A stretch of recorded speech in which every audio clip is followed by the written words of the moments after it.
and we'll kick off. That's okay. Super. So good morning, good afternoon, everybody, and welcome back to the second session of our regional consultation event for South Asia. I know I think we might have a few new people, and you're all very welcome. I'd like to give another shout out, like I did last time, to our TAG and PAG and country champions who'll be joining us today. Tejas, Noshir, Zia, and Joshi so on the tag. So thank you very much for all of you. We're going to work quite swiftly through the agenda again. Do you want to move to the next slide? It's a very similar agenda to last time, but we won't have the longer introduction we had last time. We'll break into the two groups in the same way, into the 4 groups, discussing 2 different questions in the same way. And at the very end, then we'll have a bit of time to talk about how to respond to the consultation paper and to use all the interesting conversations that we've had today to feed that into your response. So Karen, over to you. Hand back to me. Okay, so just a very swift recap from last time. As you will recall, I've said that there's a lot of information in the consultation paper. The bulk of that sits in part 1 that covers general reporting issues, and in part 2 that covers specific accounting issues.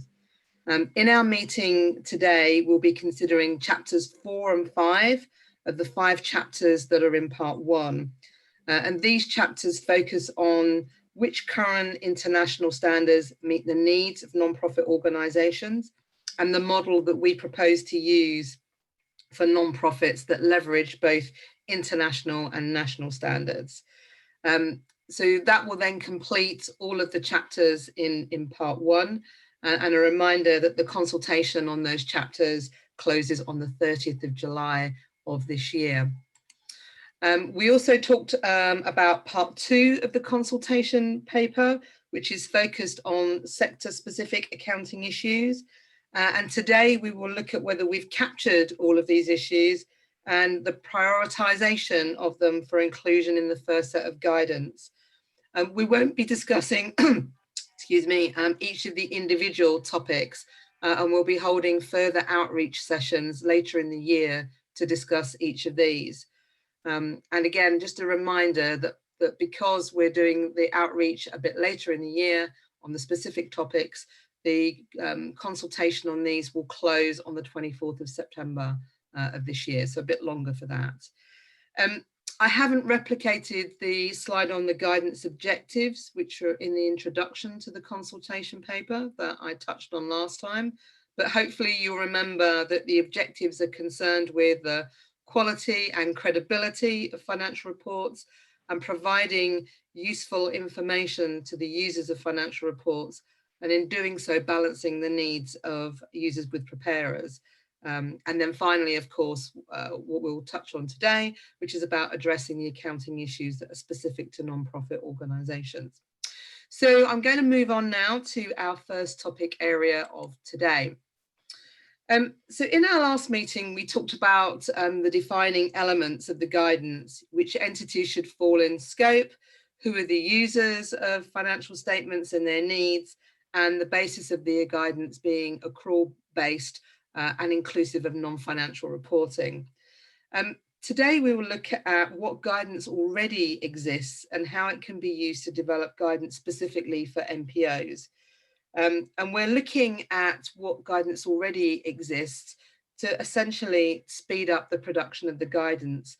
Starting from scratch to develop accounting standards takes a long time and not within the timeframes or resources of this project.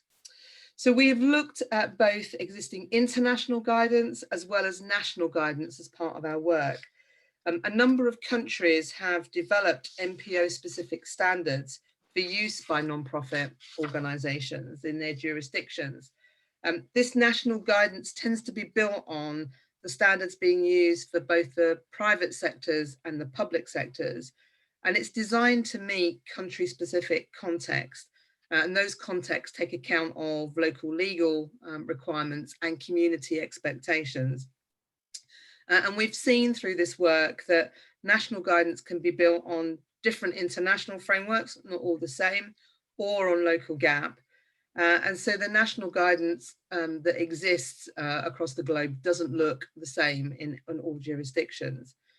And while national guidance has been developed through local due process and well thought out positions, it's not been considered outside of an individual country's context and hasn't been through international due process. So there are some limitations attached to that.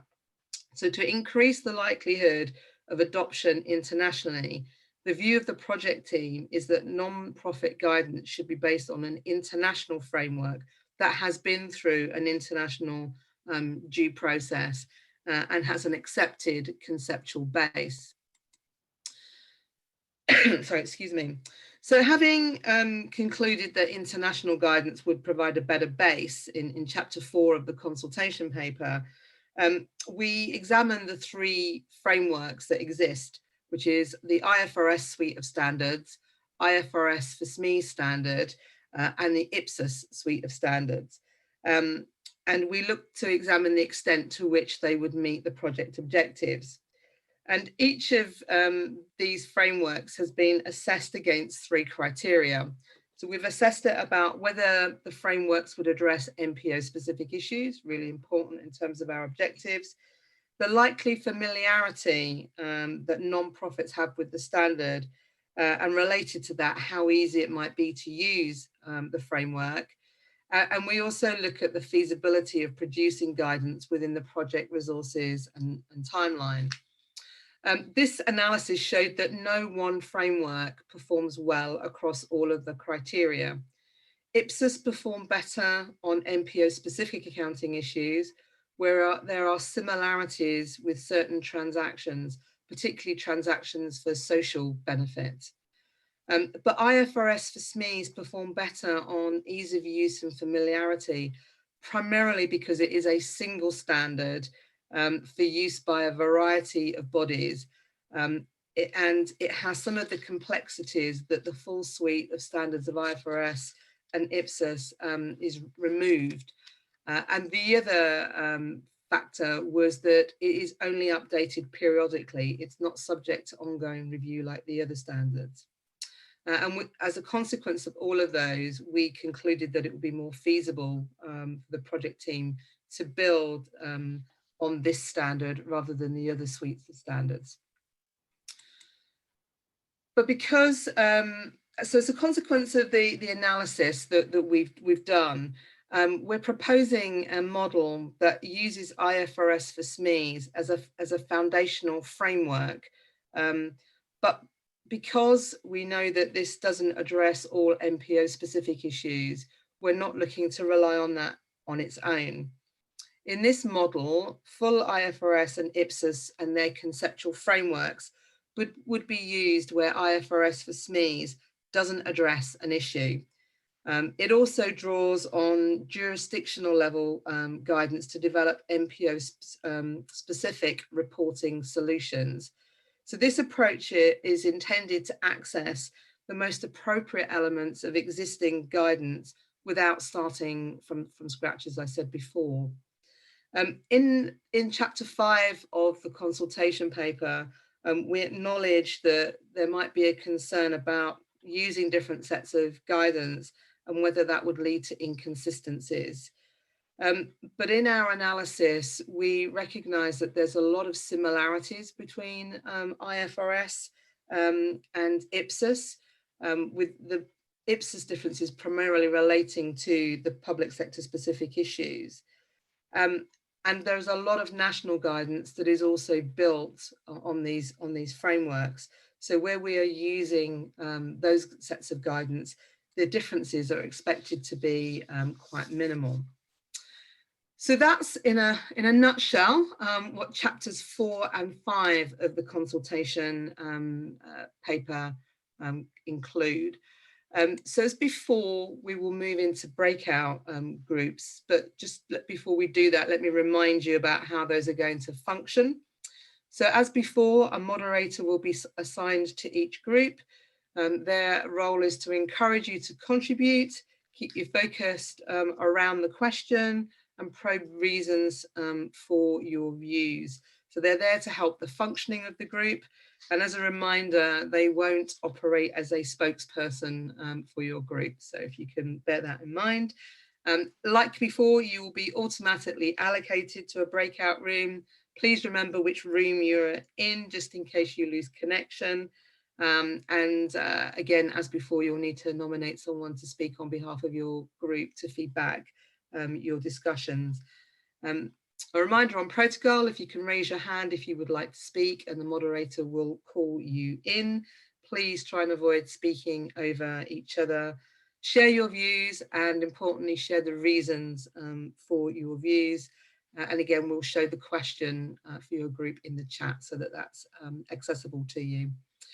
And a reminder that the breakout group discussions will be recorded for the benefit of the project team, but they won't be published. So please feel free to be frank and fearless in the feedback that you provide to the questions that we are asking. So these are the questions for topic area 3. As before, 3 questions. Question 1 is about the importance that you place on using existing international frameworks for international NPO guidance, and why you have those thoughts. The second question is about the knowledge of international frameworks within your jurisdiction amongst NPOs, auditors and stakeholders. And the third question is about whether there is anything, what do you think about the proposed model, and whether there's anything that's in your jurisdictional context that may make it easier or more difficult to adopt that kind of model. So those are the questions. We will now push you into breakout groups. Please make the most of your time in there. Based on our experience of last time, we're probably going to give you about 23 minutes. I'm very precise, I know, but in order to get through and keep to the 2 hours, we're just shaving a couple of minutes off your time frame. So Shiganti, if you could push people into the breakout rooms, we'll see everybody in just after 20 minutes. So who came back? I think one group got kicked out slightly early, so we're just having a bit of conversation whilst you all returned. I understand a number of people were having some internet issues that made presence in the room a bit variable, but hopefully you will do your best in terms of providing us with some feedback. Like before, I'm just going to go around a room at a time and hear back from each. So I'm going to start with room number 1 first. So who was in room number 1? Was that you, Joyce? Oh, it was Sarah. Were you in room number 1? I was in 2. So who was in room number 1? Sarah. Okay, Probably Sarah. I am. Probably Sorry. I am in room number 1. I don't know, but where are my colleagues? Anne was here and Nazir are here as well. But Dr. Zavare volunteered to present, and the Right, thank you. did was what knowledge of international frameworks exists in your jurisdiction amongst NPOs? To what extent do you think framework based on international frameworks will be accepted in your jurisdiction? We didn't get to the last part of the question. We were so busy with the other bits. Okay, great. Okay. Sorry. Thank you. From you. Sorry, actually, I came out automatically from the room number 1 to the main room, and my discussion was incomplete. Anyway, as far as first part is concerned, actually there was a discussion about India and the Bangladesh only. In both countries, right now there is no mandate for NPOs to follow a particular accounting standard. In India, there are, even for commercial enterprises, there are 2 series of standards. One is IFRS converged, we call as INDAS, Indian Accounting Standard, and number 2, our local accounting standard. But this local accounting standard may or may not be followed by NPO. And there was a good discussion on this. Now, Even Bangladesh, same situation is there, but they are saying IFRS for SMEs will suit with reference to a brand.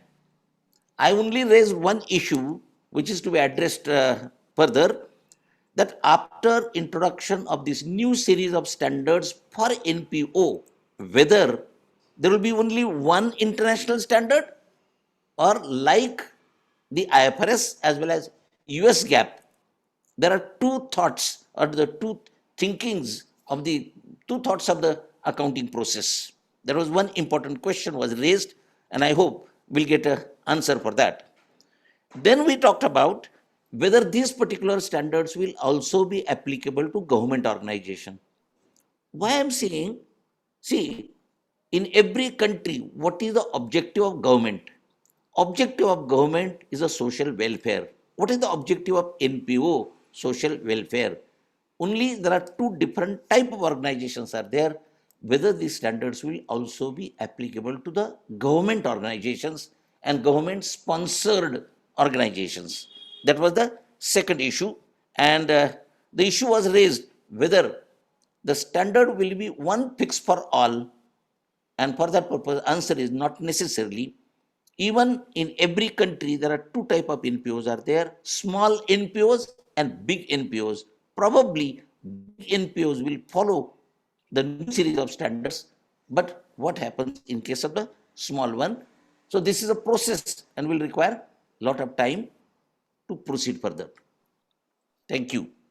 Thank you very much for that. Despite the interruptions, actually sounds like it was a good discussion and some really interesting things that have come out of that. Thank you very much.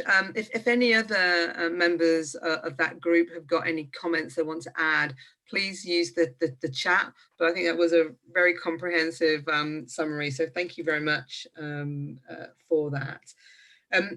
Just to follow on, I'm going to turn to Joyce next. Joyce, you had the same question as well, yes?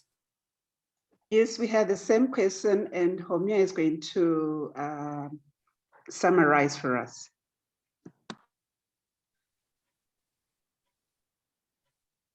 Hello, everybody. This is Homia over here. Our question was that whether is there an awareness of the international standards in India among the NPOs? We had, I think the major participants were from India and there was one from Afghanistan. For India, I think the awareness of international standards is extremely poor. We also have multiple compliances which happen in India under statute regulations of which all NPOs are aware. But of international standards, there is very limited. As Dr. Zavare said, we are in the social sector and most of the NGOs and NPOs are looking towards meeting their objectives.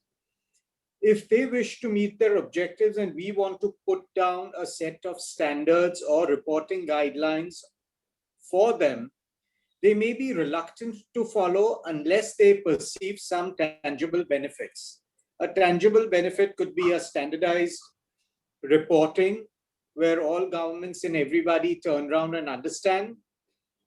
Another benefit that a lot of organizations would be ready to follow if this gives them access to international funding. If they have a set of standards by which they are reporting, if those reports are understood by donors outside the host country, then they may be ready to turn around and follow. Having said that, as my colleague from Afghanistan turned around and pointed out, in Afghanistan, there seems to be considerable awareness of these standards because there are a lot of international organizations working there. In India, there are not too many international organizations working. So the requirement to comply with these standards is limited. Furthermore, in India, there is, for NPOs, there is regulations in 2 states of India which have their own set of regulations. There is the Indian Trust Act, which also has a set of regulations to turn around and follow. NPOs can be organized as Section 8 companies under the Companies Act. And ultimately, for everybody who is having foreign receipts, they are required to report to the Ministry of Home Affairs under an act called the Foreign Contribution Regulation Act. If we need to bring in, let's look at if we need to bring in the standards, forget the awareness, there would be requiring a lot of coordination and effort to turn around and get this done and harmonize multiple standards into one standard. Again, as Dr. Zavare turned around and pointed out, there is the US GAAP and the IFRS, both of which are prescribing something. In a similar manner, in India, we also have something which was known as a modified IFRS, suited to Indian standards. So any international standard which needs to come in will need to cover all these different aspects and ensure that the standard is not just designed based on what NPOs could do in, say, developed countries, but how people in the developing countries with different needs would also need to address this. I think I have summarized what everything is said, but I'm open to any corrections or any other additions that my team would like to make. Thank you.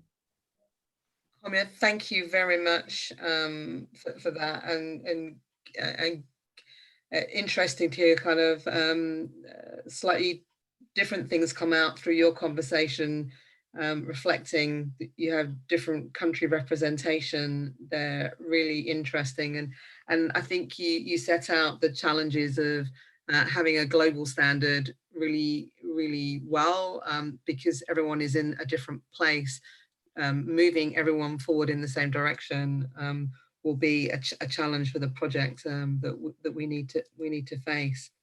Thank you very much for that. And if anybody else again wants to contribute to that discussion, if they could do so in the chat. But I'm now going to turn to Nazir's group. Nazir, if you're connected, if you could just introduce your question and who's going to speak on behalf of your group. Yeah, so our group is group 3, and then the question was, what importance do you place on using existing international framework for international NPO guidance, and why so? And Islam will be summarizing our discussion. We had 2 countries, India and Bangladesh. Islam, thank you very much. Thank you. Islam. Thank you, Najir, and thank you to say or summarize the discussion. The discussion around the people from Bangladesh and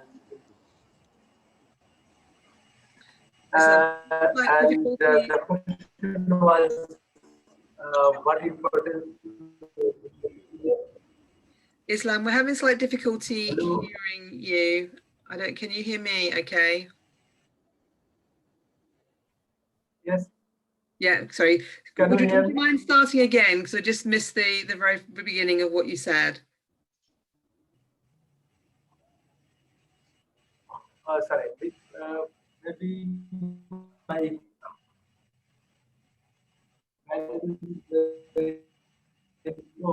that's why it's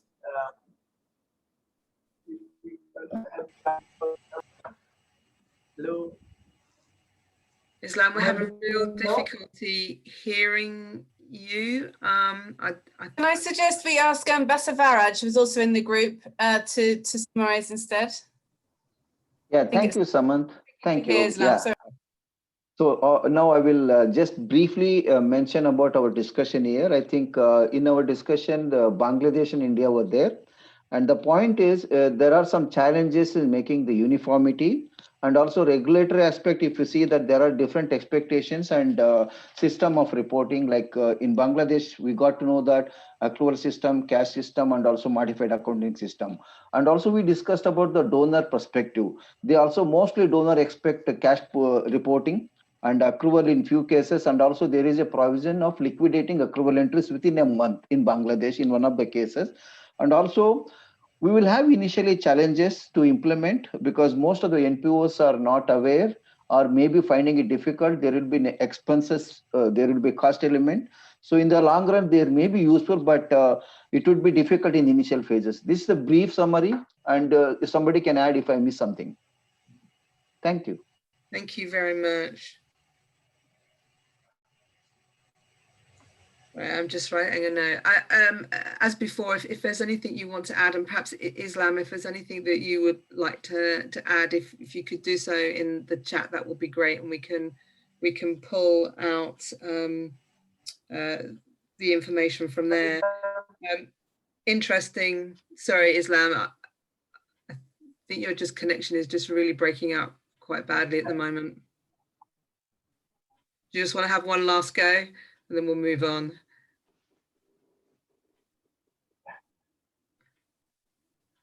Am I audible, Karen? Yep, I can hear you now. Maybe my bandwidth is fluctuating. That's why it's difficult to hear with all of you. So I can add one point, like the discussion around the general purpose financial reporting. So when we use we prefer the general purpose financial reporting, but the difficulties when we prepare the specific financial reporting for the regulatory body, then we have to follow the specific guidelines provided by them. Like, so that's why in Bangladesh and India, we are all agree that the key difference is about the expectation from the different stakeholder perspective to or the readers of the financial statements. So, so when we are talking about the UN agencies, so like in Bangladesh, 8 or 9 UN agencies are there. So they are following their own basis of accounting. Like most of them are following cash-based accounting. Other than other organizations are following modified cash-basis accounting. But when we prepare the financial statement for institutional donor, they are mainly they are following the. So that's why this is very challenging for the NGOs who are managing different donor funds like UN agencies, other donor and the country reporting. And the benefit we discussed. Islam, I'm afraid you're breaking up again. So I'm just gonna. I'm going to. Single accounting. Islam, can I ask that you put some of this in the chat, because we're not getting a clear, it's not coming through very clearly. So could I ask that you make a couple of these points in the chat? That would be really helpful, and we can pick those up. I'm sorry about this, but we're just struggling to hear you. But we'd really like to hear what you have to say. I'm going to move on to the final room, which is Richard. Sorry. Thanks, Karen. Our question was the last question, which is, what would support the use of the guidance model or make it more difficult to adopt? And as a bit of a follow-up to that, is there anything specific about the NPO context in your jurisdiction and what changes could be made to the proposed guidance model to reflect this? We've got Azhar to speak on this, and we had reps from Bangladesh and Nepal too on our group. Thanks, Azhar. Thank you. Thank you, Richard. Good to see you all again. Hi, Azhar. Okay, so yeah, hi. So in our group, so there was a participations from Nepal and Bangladesh, basically. So in terms of specific questions, that in Bangladesh, mix of standard, like we have IFRS and also we have IFRS for SME. But in NPO sector, although sometimes we are saying that in the financial statement, financial statement have been prepared following IFRS, but practically it is not.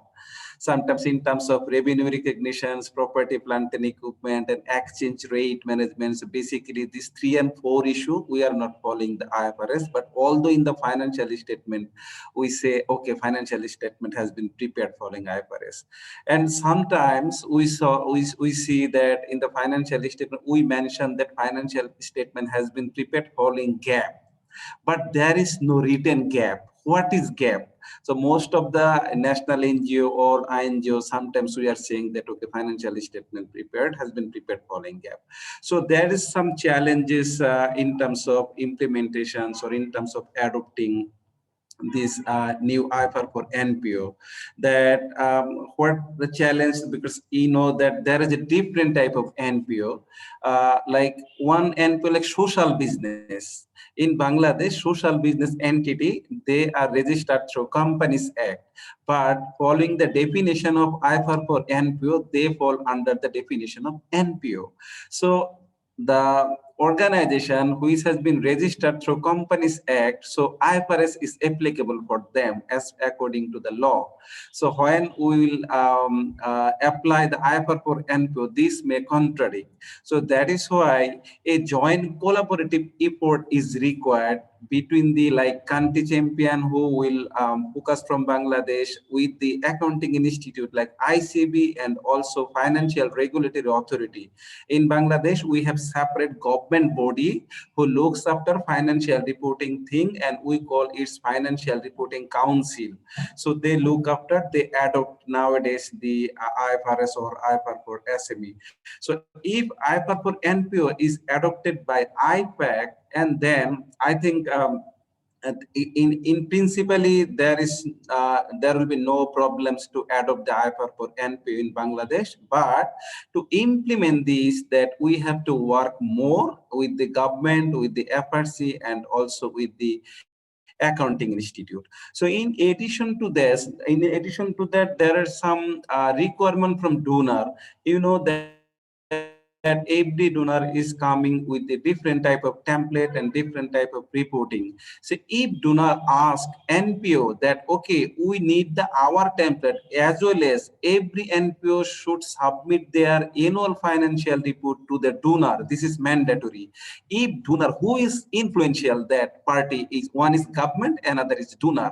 So if the donor requirement is that, okay, every NPO, they have to follow the IFR4NPO standard to prepare their financial report, and they have to submit their annual financial statement in addition to their donor requirement. In that case, it will implement easily because everybody will follow the donor regulations. In that case, IFR4NPO need to work with donor community so that they also work with NPO.